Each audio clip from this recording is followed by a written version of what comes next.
Welcome into the latest edition of ESPN FC. I'm Dan Thomas, joined by Craig Burley here in the studio. We didn't really think today, Craig, I didn't think ever we thought we'd be starting the show with Alexander Isak, but that's exactly where we are, given the fact it looks like he's on his way to Newcastle for an extraordinary amount of money. It's talk of $70 million plus bonuses. For more on this, let's welcome in, shall we, Stuart Robson, Julian Laurent, Shaka Hislop as well. Jules, let's start with you. This looks like it's going to happen. Yeah, definitely. I think there's an agreement for all three parties, the two clubs, and then Alexander Isak as well. Happy to come to Newcastle with a huge pay rise, of course, considering what he was earning at Real Sociedad, and obviously a huge transfer tag as well on his shoulders now. As you said, it could be up to 75 million euros. There's also a 10% sell-on fee clause for Real Sociedad if Newcastle were to sell Alexander Isak at some point to someone else. It's a lot of money. He's a young player. He's very talented, but he's not a prolific goal scorer. Let's make that clear. He's had some really good games in La Liga. He clearly improved with Imanol at Real Sociedad, but he's not a 25, even not a 20 goal a season striker. So let's see how Eddie Howe uses him, maybe with Callum Wilson up top, and he could play a bit more in behind Wilson as the main striker and the main target man. But it's a lot of money for a very elegant, talented young player. But again, not maybe the prolific striker that they're looking for right now. Robert, obviously you've seen a lot of him at Real Sociedad. This doesn't make any sense, does it? Not particularly. You know, as Jules said, he's a good runner, a good athlete. He scored that goal against Barcelona, which showed all his qualities, which any ball played over the top. He's got pace and he's got a little bit of power as well when he's running at full speed. He's not a bad finisher. I think he's a 1 in 3 man over the course of his time at Real Sociedad. He's not going to score too many goals in the air. I think he didn't score any last season. He scored 3 the year before in the air. So he's not somebody that's going to be a target man in the box. I wouldn't say technically in and around the penalty area he's going to link up the play and play clever little 1-2s. He's a powerful runner with the ball and he's a good finisher. He's got a good strike with his right foot, good strike with his left foot. And they're the sort of runs he likes to make. So I don't think he's worth that money at the moment. Whether he will be in years to come, I'm not sure. I'm more, I would say they're paying too much for him. It seems that way, Craig. You know, when we sat and watched Real Sociedad, he's not a player that's kind of stood out particularly. No, we saw him at the weekend against Barcelona. He was decent, and obviously David Silva prodding for him. He got that goal, which was lucky when it was a big deflection off Eric Garcia. But yeah, you take your luck when you can get it. As Rob said, he'll stretch defences. That's something that, you know, they signed Chris Wood, they got Callum Wilson. Wilson will run around, but Isak will run directly in behind. Right. Big and strong lad. The one thing is, he's young. So, you know, in terms of potential, it's there. I just, every day I come in, I just think the game has got more nuts. It just has. I mean, there's no rationale now to transfers. Right. There just isn't. I mean, previously, and I don't want to hark back years, I'm only going to go back maybe 2 or 3 years. You really had to be in the top echelon to be anything over 50 million. You really had to be. Now it seems Joe Bloggs is 45, 50. Oh, there's add-ons. Yeah. So we can't rationalise transfers anymore. We just can't. And unfortunately, that's the way the game's gone. And you know, some clubs are benefiting from it, and other clubs are just shelling out for fun. I have nothing against the lad himself. He's a decent player. He's an international footballer, and it's a great opportunity for him. And he's not the only one who's coming in under these huge transfer fees at Newcastle and around Europe. But let's be frank. In terms of money laid out on category of players now, the game is just bonkers. It's gone. Yeah. There is no rationale anymore. And it seems there's no rationale in the thinking of certain football clubs either. But I suppose, Shaq, does it really matter? Newcastle owners have got a bottomless pit of money, so who cares if it's 60, 70 million? Well, the feeling all along with Newcastle is that they weren't going to just spend silly money. Though, I have to say, I thought the price tag for Isak was a little bit excessive for who he is and what he brings. I'm not sure he's the kind of player you smash your transfer record to bring in regardless of who you are. And that's what Newcastle did. But for Eddie Howe, while it's tough to question a lot of his transfer dealings, given how good Newcastle have been this calendar year, I think it ticks a lot of boxes. The signing of Isak ticks boxes. Callum Wilson is out. We're not quite sure for how long just yet, so there's an immediate need.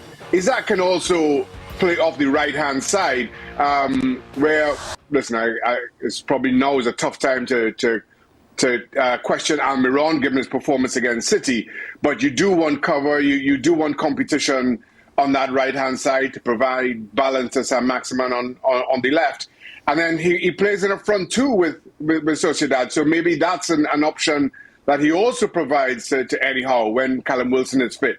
So I think it ticks a number of boxes for Eddie Howe and Newcastle. So while you can question the price, I don't question the signing.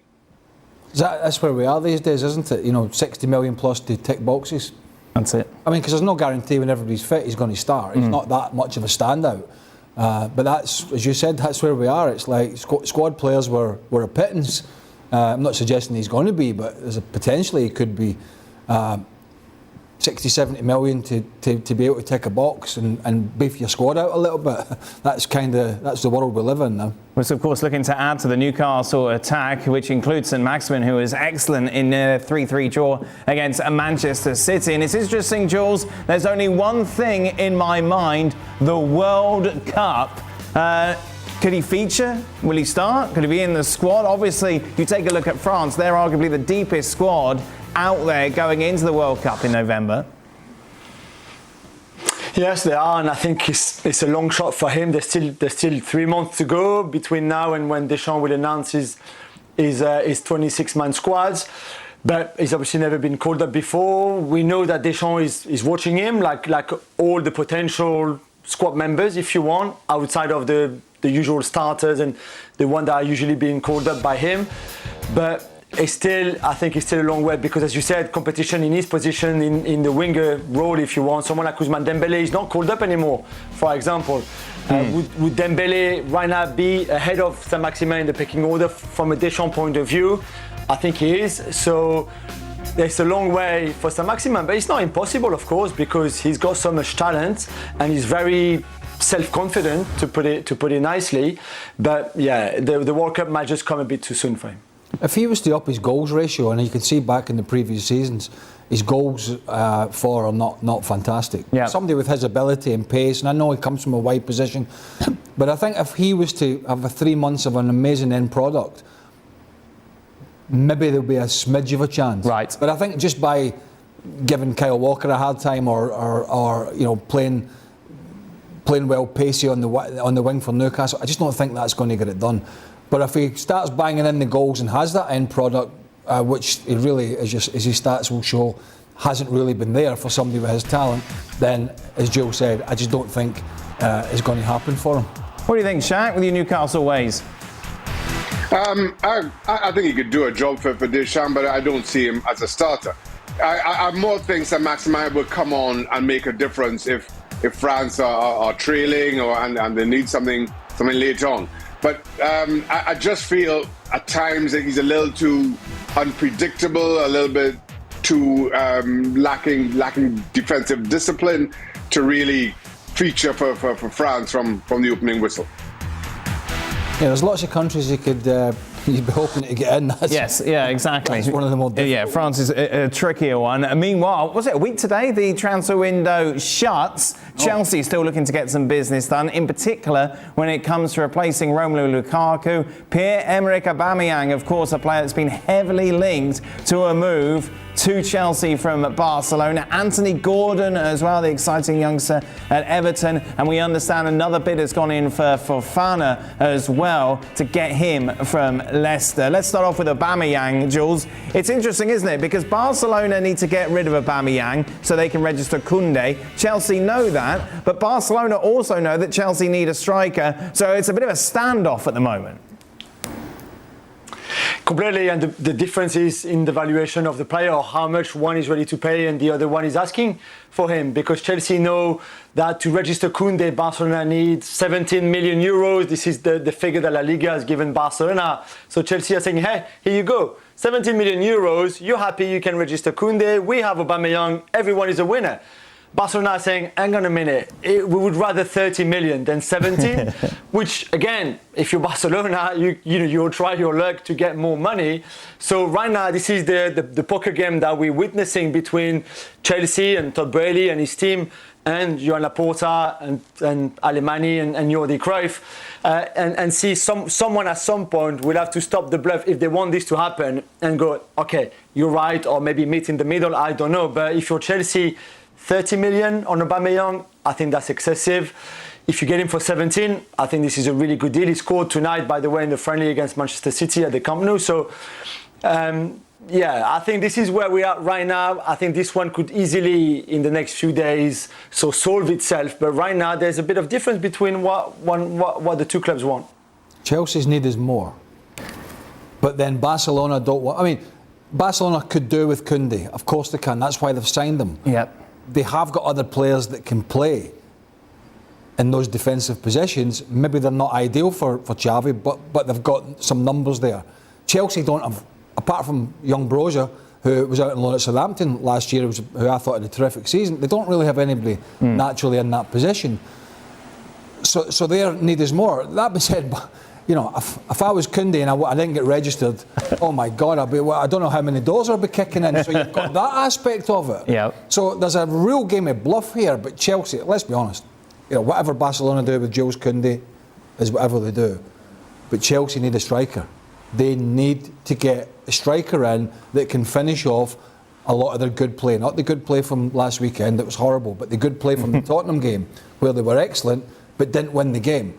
So Tuchel knows, and I'm sure Todd Boehly knows, what they need to do.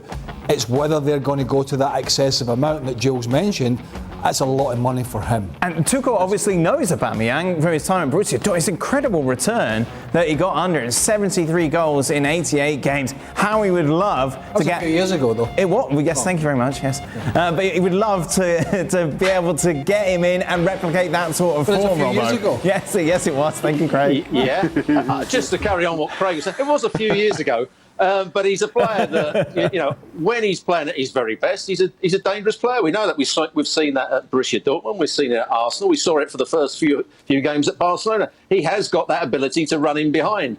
The problem he has is once he loses that little bit of enthusiasm and doesn't make the same sort of runs and stops making the runs in behind, he doesn't look the same sort of player. And then he's a problem. So it depends what Aubameyang you're getting. If you're getting the enthusiastic one that wants to run in behind and make run after run and really threaten defences, he's an excellent signing. If you get the one that stops making the runs and starts to come short and want to get on the ball and be a player, then you're not getting a great signing. So they've got to make sure they get the right Aubameyang.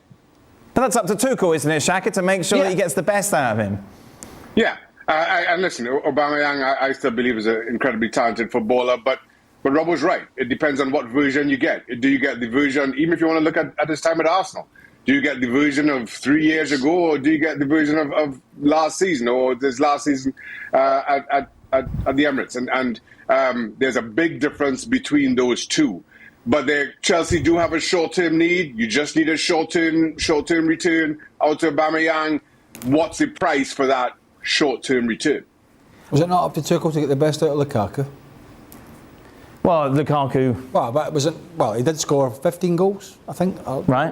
But it was... I know Lukaku, you know, now that we know, he wasn't entirely happy and blah, blah, blah, but it's still up to the manager to sort of try and solve the situation early on and get the best out of him. It's no different. I mean, Aubameyang's had disciplinary problems at one or two clubs and with the national team as well, where things have gone a little bit awry. So he's not unaccustomed to being problematic. So yeah, it's about getting the best out of people, and Tuchel, you know, whether we think it was 50-50 with Lukaku or 60-40 or not, that was his job last year, and that didn't particularly work from either in that scenario. But I don't know if Chelsea have got any other sort of eggs in the basket here if they don't get this guy. It seems like he's the only one on the planet at the moment that they're after, and maybe that'll fall into Barcelona's hands. We'll see.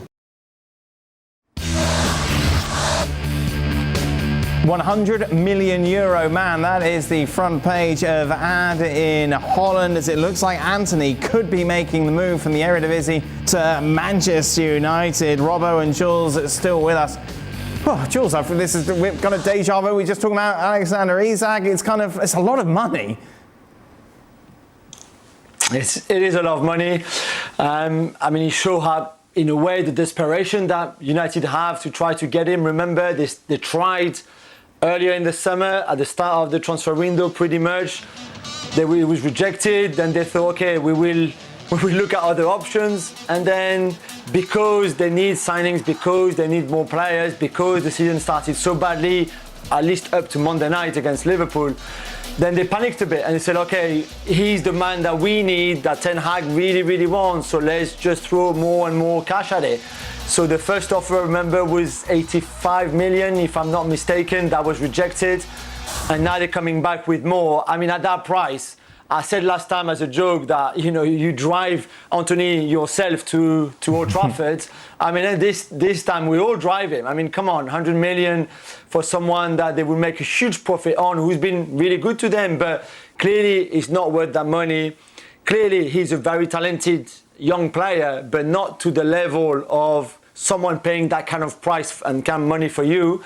And three, you don't know how well he will adapt to United, despite knowing Ten Hag very well already, how he will adapt to the Premier League. All of that is still very risky. But at that price, there's no doubt now that Van der Sar and all the Ajax hierarchy will sell him to United. Jules, this is all Ten Hag? All Ten Hag. I don't think John Murtough and Darren Fletcher were sold on the idea to spend that much money again on a player of his caliber, let's say, because 100 million, let's be honest here, is a top world-class player, which Antony is not yet. And again, a bit for what we said about Isak earlier, he might become the best winger in the world, but right now he's nowhere near that. Yes, he's very fancy on the eye because the left foot is incredible and he's got those skills and the first touches and everything you want, but 100 million euros is a lot of money. That's who Ten Hag wanted. Will he make a big difference? Is he a big improvement to Rashford or Elanga or Jadon Sancho, who have played wide so far for United? He is, because he knows Ten Hag and the system so well, but he still has a lot to prove. So it's still a big gamble. It's one might worth be taken for United and Ten Hag, but again, let's not forget 100 million euros is a lot of money. If it does go ahead, Robert, you kind of live by the sword, die by the sword. You're Ten Hag. You're getting what you wanted. You better get results. Mm-hmm. Absolutely. If the club's giving you £100 million to go and buy a player that's unproven at the very top level and has done it, very well for Ajax in Eredivisie, you've got to make sure he's a top-class player when he comes to you. He's going to have to play most weeks, and you're going to have to win football matches. And that's not going to be easy for Ten Hag. He's an outstanding talent. There's no question about that. As Jules said, he's got a lovely left foot. He will score some goals. He'll whip balls into the box. He plays very much like Mahrez does for Manchester City, but he's not the player Mahrez is at the moment. So it's a massive gamble, I would say, by Ten Hag. Big boy time, isn't it? Well, they can't afford to have two wide players at around 200 million in Sancho and Antony, who are not playing and underperforming. Mm-hmm. Now, we saw the better side of Jadon Sancho on Monday night. Yep. Where it was much more like him. Him and Rashford, looked as if the chest puffed out, more confident. He took his goal brilliantly well, but he's been poor, and that needs to happen consistently. So, yeah, you put your money on the table, and you bang the door as a manager for the board to spend the money, but they want to see a return for that money. Now, it is a lot. Of course, it's a lot. But we talked about it in this show today. The football world has just gone mad for money, and Man United are desperate. Erik Ten Hag is desperate, and so it's interesting. It's going to give us something to talk about. But yeah, Ajax, as Joe said, they're just sitting there going, that'll be 5 million for you, yes. 5 million for you, and 70 million left over. Oh, lovely jubbly. Happy days. Thank you very much. Quite the opposite, though, emotion for Harry Maguire at the moment. Of course, didn't feature in United's win against Liverpool. Martinez and Varane preferred at the back. And red and buried, Harry's World of Pain, captain hooked, axed Maguire will fight for his future. Robbo, you've been on here a number of occasions and we know how much you like Harry Maguire. Mm-hmm. What's gone wrong, and is it salvageable at United? It's going to be difficult for him now. I mean, the worst thing for him was that they played very well at the week against Liverpool, and it changed the whole way they played. I think he can still be a very good player. I still think he can be an excellent player for England. He did well at the European Championships. He's good at coming out with the ball. He's good in the air. He lacks a little bit of pace. Of course he does. But he's been playing in a team for the last couple of years that have had no guidance almost. They've made poor decisions all over the pitch. And he's been under a lot of pressure. He's had stick from the fans. He's had stick from the English fans. So he's a player playing without any confidence. I hope he comes back to prove that he is still a top-class player, or could be a top-class player, but I think it's going to be difficult for him. If there was a chance to move now, and Chelsea at one point were talking about him, I would go. Would you go? Would you orchestrate a move if you're Maguire now? Oh, he needs to get out of there. He needs to get out of there. I mean, there's so much, poison's the wrong word, but there's so much sort of bitterness towards him for whatever reason, that he's carried a lot of the can, some of it, you know, he's brought it on himself, others have been his performances. What's wrong with Harry Maguire, Dan? He went to the wrong club.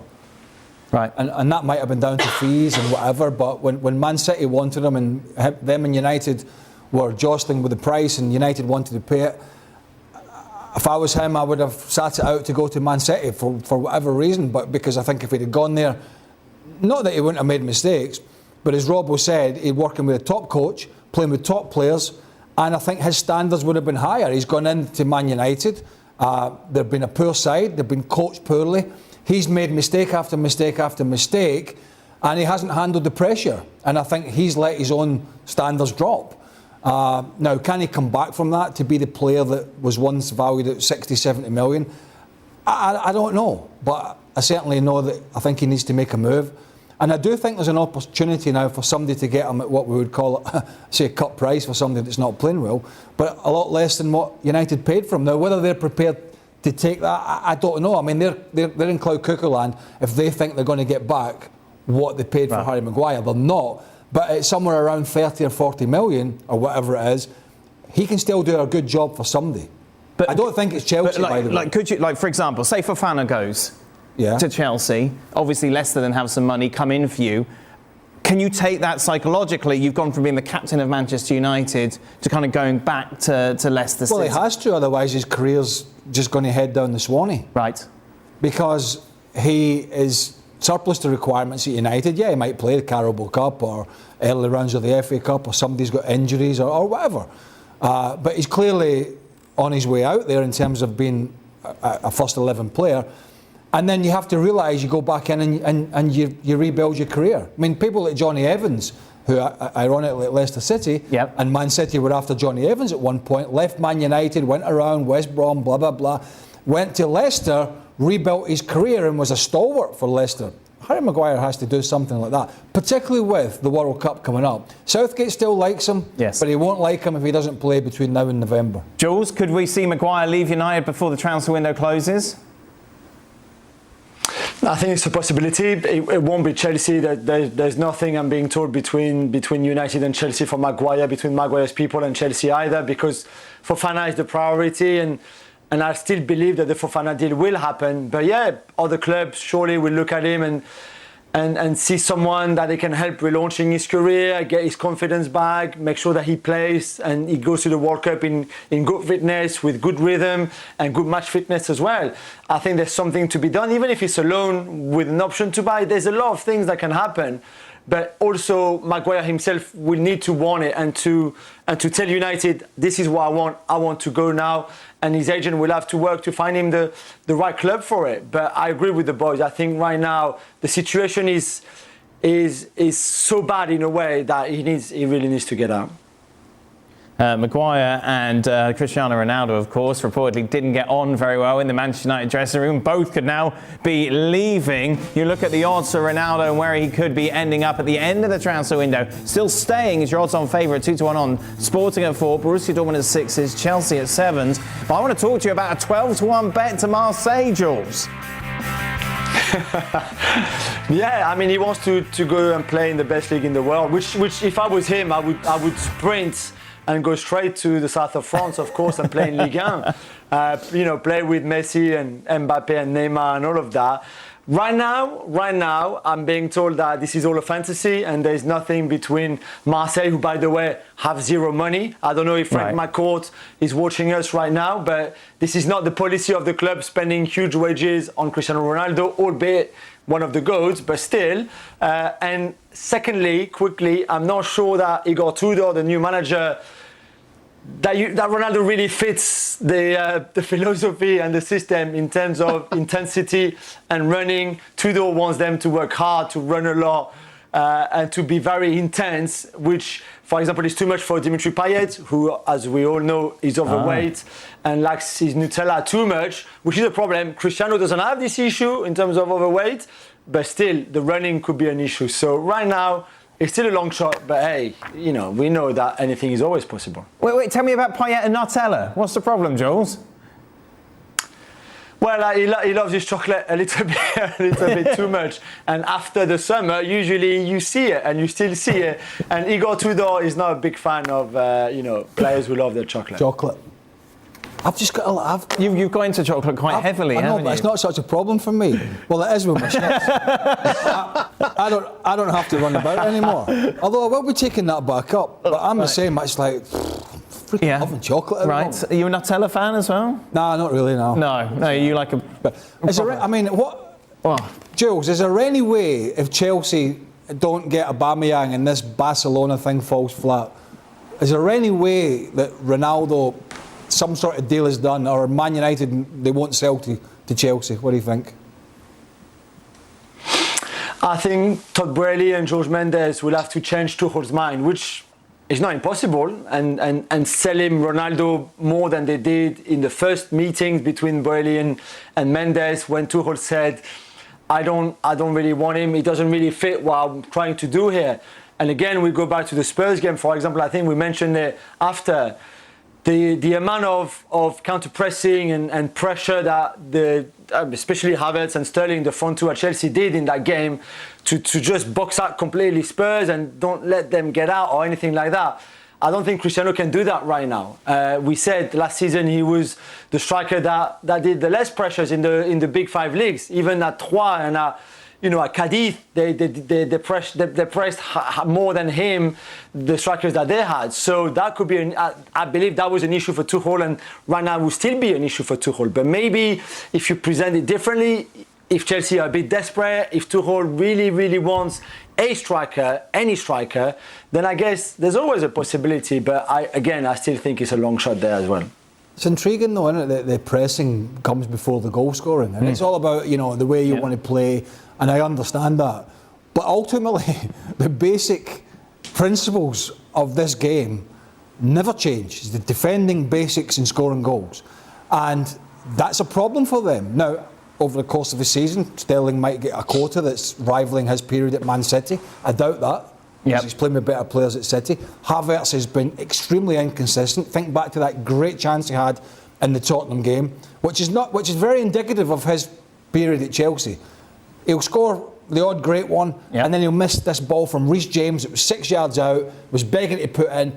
He missed it. The 2 goals in that game came from a set piece in the centre half and a mistake that was scored by a full-back stroke wing-back. So at some point, you have to ask yourself, is what I'm trying to do detrimental to what I'm trying to achieve? So I'm trying to play this pressing game, but I need to achieve victories by scoring goals. And so there has to be a balance there. And let's be honest, Raheem Sterling and Kai Havertz will score goals, but will they score enough goals to put Chelsea where they need to be? And that's the question only Thomas Tuchel can answer. And meanwhile, we've talked a lot this summer, haven't we, about the possibility of Bernardo Silva going to Barcelona. However, they keep reporting, Jules, that PSG have made a bid. Yeah, which I'm being told it's not true. 70 million euro bid. That's what L'Equipe are writing in tomorrow's paper. Even tonight or today, earlier today, both Chiqui Becarishan and Ferran Soriano, so the two big bosses at City, were saying that there was no discussion, not even just with Barcelona for Bernardo Silva, but with no other clubs. That Right. no one had come, that there was no Bernardo case, and that he would stay. He's got a contract until 2025, so there's a long way to go. And I believe this is true. PSG thought about him in case Neymar would leave. Neymar is still there and he's their best player. So I don't think there will be an offer or room for Bernardo. Okay, expect Bernardo Silva to be announced tomorrow then to PSG. Finally, Jules, where's Dele Alli going? To Turkey. Not on holidays, although maybe he might see it as a holiday destination, but he will go on loan to Besiktas with an option to buy. They can trigger the option in January, I'm being told, or at the end of the season, and depending on that, the price differ a little bit. And they believe they can relaunch his career. We talked earlier about some players who need to leave to play. I mean, he needs to leave because it's just not working out for him at Everton or in England. But I mean, what happened to the Dele Alli that was so incredible, was it 4 years ago with Pochettino and Harry Kane at Spurs, and now hardly gets on the bench at Everton, and now we'll have to play in Turkey at Besiktas to try to resurrect his career. Really, that's the only way to put it. It's incredible. You look at that 2016 season, 2017 as well. And this wasn't just media hype, Robbo. I mean, The good news is... Yes, go on. The good news is, Daniel, Yes. for him, that if he goes to Turkey and doesn't do very well, nobody will get on his back. Right. Because the fans there, they don't care, do they? No, they're very, very placid. They don't give you a hard time if they think you're a waste of time. Robbo, this wasn't just hype over an exciting young Englishman. He was a really good player. What happened? He was a good player at making runs into the box, and he finished well for a couple of seasons. You know, I never thought that he was a technically gifted player. You know, if he received the ball in tight areas in midfield, he couldn't wriggle out of situations. He was a good footballer and a player that made the right runs at the right time as a midfield player to get into the box, and he was fairly good in the air, and he finished some goals brilliantly. But technically, I don't think he was an outstanding player. And I think he's lost that little bit of fitness, he's lost confidence, and now doesn't make those forward runs with the same sort of energy and verve. And that's why he's not a great player anymore, or not a very good player anymore. And I think he'll struggle whatever league he plays in. So it's understanding the facets of your game, because his game, as Robbo said, and I'm the same. I thought he was very, very good at it. Timing runs from a midfielder is something, for some it comes natural, but you work on it as a skill about getting in, timing a run when strikers make moves or whatever it is, and just taking centre-halves away and finishing. I hate to see the way that guy's career's gone. But look, I don't know, maybe it's injuries, maybe it's off-field stuff, maybe it's desire and training, all the things that we don't see day in, day out and don't know about. But when you're a goal-scoring midfielder and that just dries up, and managers think that it's dried up and believe that it's dried up and don't trust you anymore, that's a problem. And I don't understand why he's got away from this guy who didn't always have to be on the ball and playing passes, because that wasn't his strongest part of his game, but making those driving runs into the box. A lot of teams don't have those players anymore, and they're worth their weight in gold if you can deliver a threat from the middle of the park for all this fancy dance stuff that teams try and play, getting in on the end of it and scoring your quota of goals. It's a shame, and maybe the player himself's got an answer to why he's now on his way to Turkey and nobody in the Premier League thinks that he's worth giving a shot at. I don't know. I can only presume it's the player's inner desire to not do what he once did.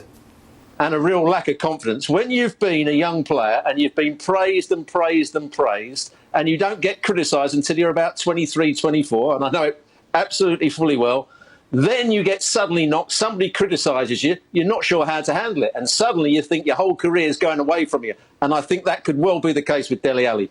How did you handle it, Robbo? Anger? Not very well to start with, you know, because up to 23, I'd never been criticised. Never, ever been criticised and been held up as the example to all the other players. George Graham came in, and after I had a row with him, he and I was injured, I then went to West Ham. And from that moment on, I never had the same sort of confidence. Robbo and Raul seem to follow they go hand in hand in Robbo's career. He's had more rows than me. I know. Managers. And you've never punched a manager either. Never. No, there you go. Just a reminder then to keep up to date with all the latest transfer news between now and the window closes next week. Be sure to check out August. I presume it's August 31st, isn't it? That's when it normally is. There we go. Serginho Dest, where could he go? Check that out over on the website.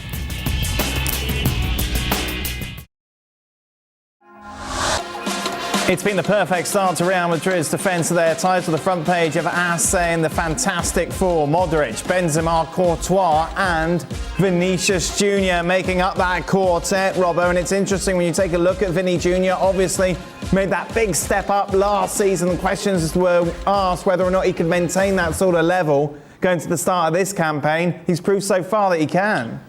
And I think he's got slightly better as well in terms of his game understanding. I've been watching his movement. Last season he waited for the ball to come to him, and he made some good runs. And when he got the ball, he went past people, created opportunities, scored goals. But I was just watching his movement, coming short to spinning behind, making the right sort of run there across the defence. I'm not sure what Mayo was doing, the right back. He just allowed him to run beyond him. But what a good finish it was. He looks to be an outstanding player again this season, and it's good to see, really. Which is why in our predictions, put him in as my player of the year. Yes, you did. And you looked at me with that quizzical look, saying, you have no idea what you're talking about. And I said, whether he can reproduce, replicate, or even better last year. I don't think it was the big statement that you tried to make out. Right. This is crazy. How can he? He was brilliant last year. The big question is, can he do it every year? Can he continue his progress? And the early signs are, yes, he can. Why do you believe he can?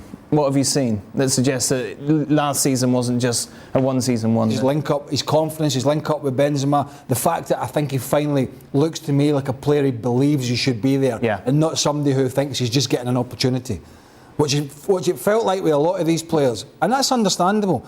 I'm getting a chance, but I've a bad game, I'm out. Now I think he believes that he belongs there, and that's a big thing for a player.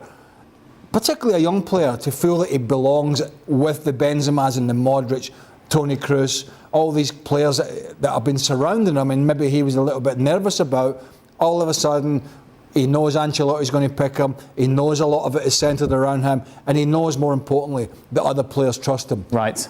There was that period, was it a year or so ago, when the Champions League Benzema was caught saying, don't pass to that guy. That drains a player. That's gone. That scenario has long gone. This is a different player. He's set a standard for himself, and I believe he can keep that standard going. How high is his ceiling, Robbo? Very high. I mean, as you say, he's got all the attributes you want from a wide player.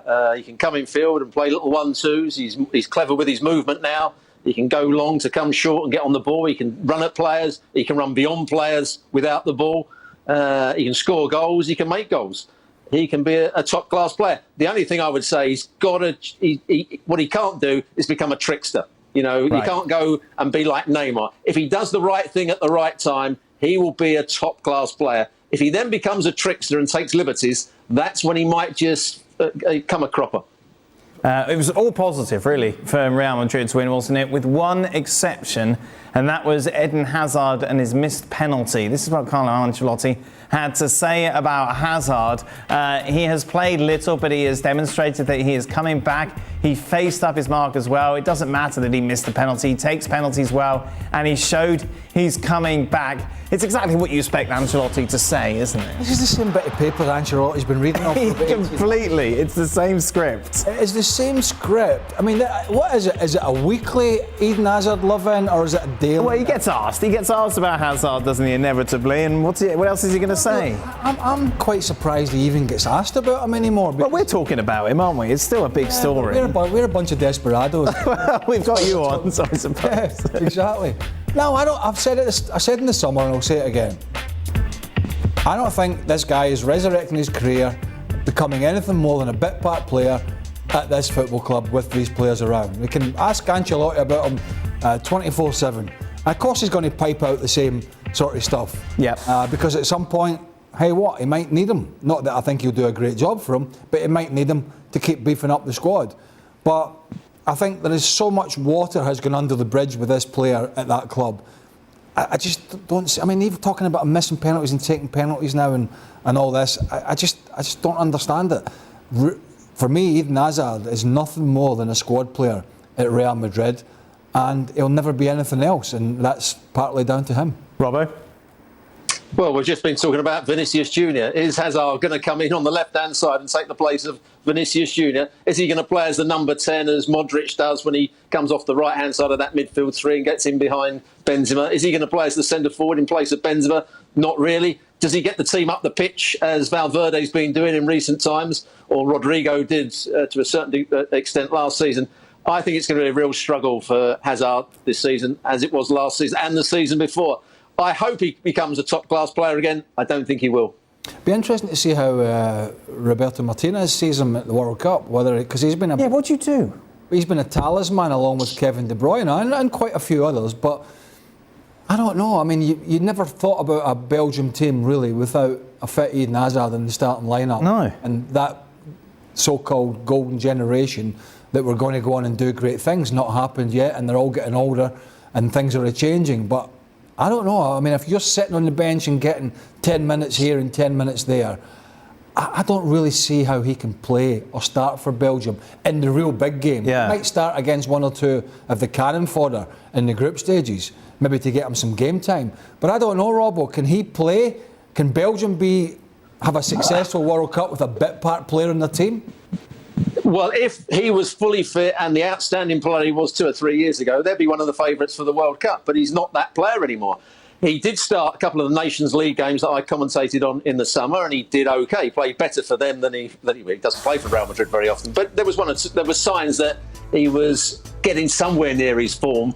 But I can't see him really having an effect at the World Cup at the moment, unless he somehow comes into form and gets his fitness back. Oh, he's only 31, isn't he? It's crazy.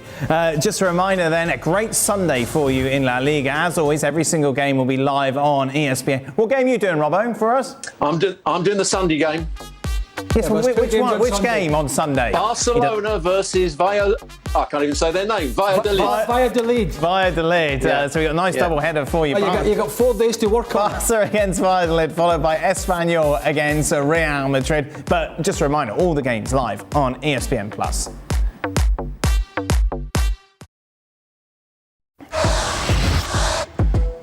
The lineup is set then for the group stage draw of the Champions League. That will take place on Thursday after the remaining 6 playoff ties were played to completion, which included Rangers beating PSV by 1-0 in Holland, Jules. A bit of a surprise there as they book a place in the next round. Yeah, incredible achievement really from Rangers. 12 years that they've been waiting for, very often stumbling on this hurdle, on this obstacle of qualifying for the group stage, and they finally have done it. Against the odds, of course, because I think PSV, certainly on paper, were the better side, and for most of the first leg at Ibrox, they were really good too, Rangers. And then in this game, it was quite a close game, close affair. Then Luc de Jong, remember the bad De Jong from Barcelona? I'm not going to go there again, I promise. But got injured, substitution at half-time, all of that. He missed a few chances in the first half. And then Rangers just got a bit lucky, of course, on their goal, but took that well, defended really well, fought hard, were really solid. And in the end, they finally got there. And when you saw the celebration at the end with the fans who travelled there, with, of course, Giovanni van Bronckhorst and his staff, and then all the players, you saw how much he meant to them. It's a very historical and magic night for Rangers and Rangers fans. Well, they, of course, were against the odds last year, getting all the way to the Europa League final. Yes. You know, a lot of the teams they played, including Borussia Dortmund, everybody thought Red Star Belgrade. There was others who thought, that's it, it's finished now. And again, they were not favourites to go through over the 2 legs. But it's the first time, I believe, in 15 years that they're both there, yeah? Celtic and Rangers are both there. So it's a big shot in the arm for Scottish football and for Giovanni van Bronckhorst going in up against it with Celtic in terms of the league this year. But big for Scottish football, big for Van Bronckhorst, and again, Rangers European finalists last year in the Champions League. Huge for them. So the draw takes place on Thursday, and as is tradition, of course, we take a look at the the best group that we would like to see. I don't do speculation. Here we go then, let's take a look at it. Manchester City, Barcelona, Inter Milan and Marseille. That'd be all right, wouldn't it, Jules? Yeah, that would be pretty special. I mean, not that Marseille fans are hoping for this one, but yeah, they're in the top 4 because of their coefficient in Europe. Yeah. So, of course, they're open to a very, very tough draw like that one. There we go. Is that why Gab's over there? Is he suggesting what the draw should be? Gab is telling them basically what they've done wrong. He's networking. Yes, I believe. Yeah, is that what he's doing, Jules? Because he's not on the podcast, no? Yeah, exactly. Networking. I mean, I don't know if he, will try to touch the warm boards and the cold boards and things like that. I don't know if that's still the case, but he will certainly be there, mingling and they'll drag out that ceremony as always, won't they? It's very exciting, though, isn't it? No, it's not. Not exciting at all. We will be, though, reflecting on the draw that will take place tomorrow, and be sure to join us. And that is it. That brings us to the end of today's show. Be sure to tune in tomorrow. Of course, all the reaction to the Champions League draw for the group stages. Thank God I'm off. Why? Why wouldn't you want to do that? Champions League. No, Champions League. Oh, you want to talk about that for? The latest. Be sure to stay tuned, though. Extra Time is next. Robbo and Shaq are back to answer your questions.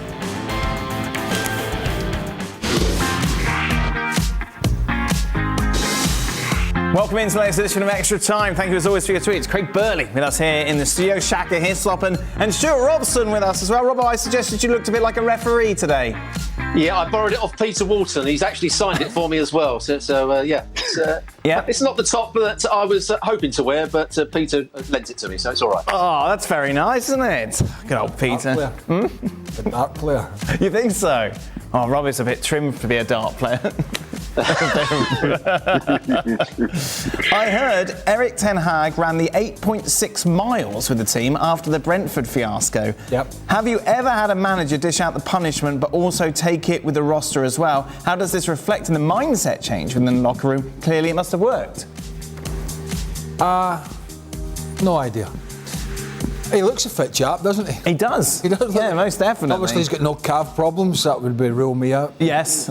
I'd last about 300 metres. Right. Calves we got. Fit guy. Yeah. Looks after himself. Jim Smith wouldn't have done that back in the day, run 13 kilometres with you. Jim couldn't have made it 13 yards. Then he would have lit one of his cigars, come out with some expletive, and then went back in his room and gambled on the horses again until we come back. Look, fair play to him. I don't know if that was the difference from what made a difference in what day was it? Monday. Yes, Monday. Monday's excellent performance, but yeah, fair play. You were hopeless at Brentford. Here's one of the things. One of the things I took away from it was the work rate, was the fitness, was the ground covered. So we're going to go for a trot. Right. And if you don't like it, sod off. But I'm going to do it as well. Right. I mean, I don't suppose it would have made the players that much happier because he was doing it, but. Yeah, it's one of those things. Robbo, would you have dealt out similar punishment? I never. It obviously worked for him, but I've never seen it work before. I used to get very angry with the youth team coach at Arsenal, Pat Rice, because when the team lost, he used to run them after the game in front of all the parents, just as a punishment. If you're doing it for a certain exercise to get them fitter, I can understand it, but I'm not sure you want to be doing it after a game. But as Craig said, if you do it yourself as the coach, it just does help the situation make the situation slightly easier, I would say. Shaq, were you ever punished after a terrible performance? Yeah, not running though. I can't think of any managers dishing out running that way as punishment. We used to do it at times right after the game if you didn't play. Sometimes the coach or assistant coaches would join in. But I don't recall ever, having to go for these long runs as some sort of a punishment. Well, actually, it was coming back from injury one time, along with a couple of other players. One of them being the current Scotland manager, Steve Clarke, at Chelsea. We played in the reserves one night down at Kingstonian, and with crystal clear, the attitude wasn't spot on. Okay. All round. And Eddie Niedzwiecki, the goalkeeping, former Welsh goalkeeper and Chelsea goalkeeper, who's been coaching for years. He was reserve manager at the time, and he told us after the game, everybody's running tomorrow. So he got us all in, and a lot of us were first team players at the time, and he started to run us around the training ground. And Eddie, being Eddie, with the bad knees and all the sorts, couldn't really. So he was screaming across the training ground at us, but we weren't running fast enough, right? The boys were taking. Anyway, Steve Clark, who is a model professional, obviously these days, the Scotland manager, was shouting at the rest of the players out of earshot of Eddie. Pump your knees higher and puff your cheeks out. That'll make them think. So Eddie's shouting, "You're not running fast enough, you!" And Clark is going, "Pump the knees a bit higher, lads." Blow the cheeks. I mean, like, just honestly, I just don't think it. No.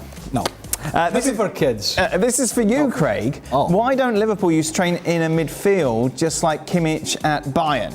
Sorry, what? Why don't they use Trent Alexander in midfield? Well, one, they haven't got another natural right back. Right. That I know of. They've got a couple of young players. They signed a young boy from Scotland, but I think he's a left back. I might be wrong. He's a full back. Joe Gomez can play there, but he's a natural full back who just doesn't defend very well. I'm sure he could go in the middle of the park and play, but it's a little different.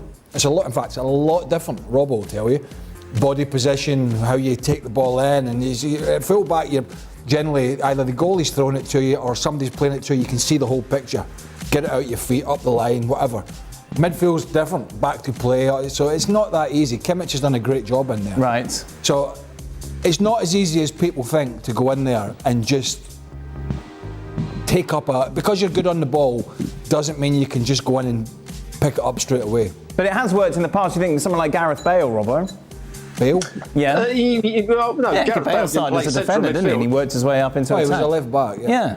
Yeah, but never became a central midfielder. No, but he could go as an attacker. Robbo. So Dan's lost you there now, hasn't he? I mean, are you talking about him being a right winger or a central midfield player? If you're talking about him being a right winger, that's probably his natural position because his defensive understanding and actually the desire to defend isn't there. Could he play central midfield? I still think a central midfield player needs to be able to get up and down the pitch and defend well, as well as being good on the ball. So I don't think he could play centrally. He can play as a right wing back who doesn't really want to defend, or he can play as a right winger. That would be the ideal positions for Trent Alexander-Arnold, I would say. And guess what? What? Guess what? When you play in central midfield, I don't care if it's in a 2 or a 3, you've still got to do this certain thing. It's called track runners. You've got to track runners. It's a part of the game that people don't really talk a lot about. But one of the skill sets is tracking runners and passing people on and understanding when to do that and when not to do it. That's a flaw in his game. Right. Is just letting people go. But he's a great footballer.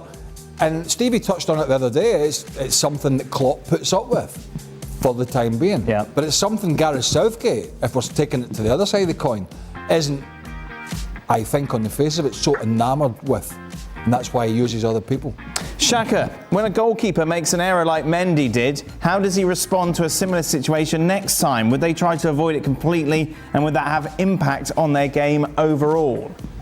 Just whenever you make a mistake, whenever you find yourself in bad form, just go back to the very basics and do those simply, do those well, and build your confidence back into the game. Next time a ball gets rolled back to Mendy, if he's under pressure, just launch it in the stand. Start shouting at defenders. You know, that's goalkeepers get out of jail free card. Just start shouting at defenders and carry on. And slowly but surely, confidence comes back, and you can start passing the ball back out to defence again. For Robbo, I rate Pedro Neto very highly. I think Arsenal are title contenders if we sign him and Tielemans. What a front four we would have, young and hungry. What do you think? Yeah, he's a very good player. I'm not sure you'd get Saka out the side to put Neto in at the moment. I'm not sure you'd get Martinelli out the side or Odegaard out the side and Jesus is playing brilliantly. So he might have to fight for his place if he does come to Arsenal. Tielemans, I think, would be an excellent signing for Arsenal. The one area, yes, Xhaka's done okay, and he seems to be a much reformed character at the moment, and Partey is doing well. But I think Tielemans would be an excellent signing. And are they title contenders? Well, they've certainly been the best side in the first 3 games, even better than Man City, who didn't play, who allowed Newcastle to score 3 goals against them at the weekend. So Arsenal have been excellent so far. Wow, Robbo. Oh, don't kill Stevie. Hey, Robbo might be allowed back at the Emirates with this sort of attitude. No. Only speaking the truth, Dan. Only speaking the truth. No, it's nice. It's a big ocean. For all, how does the dynamic of the dressing room change when you have a star player making it clear they want to transfer out? At the moment, obviously, Fofana and Ronaldo are examples of that. Xhaka, have you experienced that? At times, yeah. I remember at Newcastle after Keegan signed Shearer and gave him the number 9. Les Ferdinand wanted to move on, understandably. It makes it awkward. It does make it awkward, but it also kind of becomes part of the territory after a while. Wherever you go, somebody's always moving out. You're always linked with somebody else, and you just learn to accept it. But when it's a player with that kind of dominance in the dressing room, it can make things a little bit difficult. You experienced that? Well, not really. No? I don't really have an issue with any of it because it's part of the business. Right. And you can't start falling out with somebody if they want to better themselves and go to a different club. So if you've got a good thing going, it's not ideal. Well, I'm just thinking back of somebody that wanted to leave Chelsea, or Larsson had wanted to leave Celtic, which didn't happen, but can you blame them? Like if Barcelona had come in for Larsson before he went there, and many years later, what do you get upset with him for saying he wants to go to Barcelona? No, it doesn't really work like that. I'm thinking of putting a bet on the points difference between Manchester City and Liverpool being more than 20 by the end of the season. Am I crazy, Robbo? Not crazy, but I think that Liverpool will get better. Obviously, they're going to get better over the course of the season. Manchester City aren't going to win all their games. I think probably it's going to be much closer than certainly 20 points. I think it'll be closer than 10 points. Liverpool are still going to be a good side over the course of the season. So I think it'd be mad to put that bet on. So what's your points then, Robbo? What's my points? I'm going to say that it's going to be... I still think Man City are going to win the title, and I think they're going to beat Liverpool. And the way Chelsea might be buying all these players, they'll be the next ones in. No, I would what's say the 7 points points. difference going to be? 7 11 points. Oh, 7. 7. Xhaka? Yeah. I'm with Robbo. I don't see the points difference as being more than 10. To suggest a 20-point difference between City and Liverpool, I do not see that happening at all. You're asking Liverpool, you're thinking Liverpool are going to barely get to 70 points. Despite the slow start, they're going to surpass that, surely. Well, somebody needs to. Yeah. Otherwise, it's going to be a boring season. Yes. Yeah. What's Bayern going to win it by? 100? No, that's all to play for. I got a question for all three. When you were playing, how much did you pay attention to pundits or reporters? Were there any pundits who often got things right? Robert, you don't take criticism very well. How did you react? Oh, Dan, you do love to put words in my mouth, don't you? Well, we know, Robert. We know what you're like. Listen, when I played in the 80s, there weren't that many pundits around. There weren't any live games. So the only time you got criticised or praised was usually in the papers or on Match of the Day on a Saturday night. So there wasn't too much criticism. And I was very fortunate. I was lucky with the press. The press seemed to like me. The fans seemed to like me. So I didn't get a lot of criticism, which would, as you said, I wouldn't have taken very well, Dan. No. How did you take criticism? On the chin, son. Oh, yeah. Not a glass chin. Which chin? I was going to do that. On the chins. Chin at a time. Tell you what, see by the time we get to next year, early 2023. Right. You're going to be ripped. It's going to be like Sylvester Stallone. Really? Chasing chickens around with fucking fit. Right. Fit as hell. Why is he chasing chickens? Did you not see that film? Yeah, but why would you be chasing chickens? Well, if it's good enough for him, it's good enough for me. You're going to run up the steps in Philadelphia as well, Rocky-esque. I'm not going to run to Philadelphia. You got to remember that was about 35 years ago, 40 years ago. I think Sylvester Stallone won't be looking quite so good now. The basics. Yeah, I mean, it was part of it. We all had it, particularly playing for the national team. I had a run-in with a few journalists more than anything else. Yeah. What about? A few, a couple. A couple were personal, and then other ones were headlines from editors. Okay. But What sort of headlines? the wrong headlines. I mean, like, twisting words from interviews, right. or press conferences. Yeah. And then, of course, they blame editors and sub-editors and blah, blah, blah. So, Right. But yeah, I had a couple, but a lot of those guys I'm actually still friendly with. Would you look in the papers at the mark that you'd get out of 10? I think the odd time. Of course he did.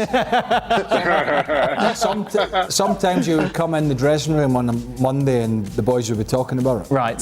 The national team always, yeah. Okay. Because the boys playing and Stevie's talked about this, the guys playing in England always got marked a little bit less Than the Scottish ones. So when I played for Celtic, I was all right. Yes. When I went back, when I was at Chelsea, Celtic, not too bad. Yes. Talking to the boys every week. Yeah. Back to England, back on the fence. Right. But as I said, and a lot of people think I talk to a lot of these guys now. Well, did you suck up to the writers because you won the Football Writers Award, didn't you? No, So were you extra nice to the I won the journalists? Football Writers Award because I scored 15 goals. That's why I won the Football Writers Award. 15 isn't that much, is it? From Middle of the Park. Was it slow season? No, it was. Well, it was only the biggest season. It It was only the biggest season for 40 years for Celtic. No, it was a big season. So yeah, no, I didn't suck up to them. But 15 goals in the Premiership. it was more than. It was almost the same as Larson from he was up front. Right, okay. So there you go. There you go, good. Middle of the Park. Nobody else did it. No. No. Well deserved. Isn't it a team? You go back and see how many people got 15. I thought it was a team game, and I think these individual awards mattered. Well, the Ballon d'Or. They didn't matter. I can't help that I won it. It's not my fault. My fault. Final question: can Robbo go a whole extra time without mentioning Shaka's Maserati? Hey, you did it, Robbo. Nearly. Yeah, absolutely. He was a poser when he was younger. He's a poser still, but no mention of the car. No. To be fair though, you're dressed like a man that could come out of Maserati. Is that a compliment? I'm sure that's is that meant to be a compliment or not? I mean, I reckon the medallion would go nicely. Yes, a medallion. Yeah, medallion would definitely go nicely. The 80s medallion. Yeah. I think Shaka How low does it go, Robbo? No, don't It goes put the right down to medallion the on me. waist. It goes right down to the waist. To the waist. Yeah. No, what does? The zip. What is That's it? what he's Is talking it like- about. Medallion? Is it a shirt underneath, or is it a one piece? Oh, it goes into the trousers as well. It's like a jumpsuit. Yeah. No, hold on, it's just Robo, dispel the myth that you're doing this show in your pyjama top. No, I've got to say, I'm doing it in my pyjama bottoms. Yeah, I'm doing it in my pyjama bottoms, not pyjama top. Oh no. To be fair, that's up there for thinking, down there for dancing. There you He's go. going straight to his bed. Right, Robbo. So as soon as What we time? finish this, it's 11 o'clock. Living past his bedtime. Yeah. I've got to be straight up off with early the for gear. Gavin Jones tomorrow. I've got to be Are up you doing very Gavin early for Jules Gavin tomorrow, Jones. Robbo? Yes, oh, I am. my goodness. Does any of those two ever do that show anymore? I don't know, they have a lot of holidays, haven't they? Oh, Gab's gone somewhere on holiday or something or other. He's just back. Gab's got more holidays than Craig. Wow, Craig had that 3.5 weeks off, didn't he? Sure. Long time. Yeah, remember. Long By the time. way, I've got another one in the pipeline. Oh, good. Awesome. Okay, boys, thank you very much. Just a reminder, extra time. 15 goals, you said? You making a 15 goals doesn't seem that much for someone who won Player of the Year.